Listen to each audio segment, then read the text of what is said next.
Hello again. Welcome to Uncle Jeff's Easy-Peasy English. Question: do you like phrasal verbs? The British love their phrasal verbs. So, first of all, have a look at this sentence. How are you in your job? Are you enjoying it? How are you in your job? Are you enjoying it? A phrasal verb is missing. 4 possibilities. First one, keeping on. Next one, going on. Next one, carrying on. Next one, getting on. Which phrasal verb fits the gap?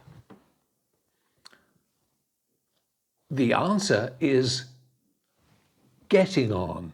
How are you getting on in your job? Are you enjoying it? The meaning of getting on is how are you progressing? Are you enjoying it? Is it a good job? Are you doing well? Are you making some money? Are the people okay? All of that is in the phrasal verb getting on. So, how are you getting on in your new job? Are you enjoying it? I hope so. Thank you for watching. We'll see you next time on Uncle Jeff's Easy-Peasy English. Bye-bye for now.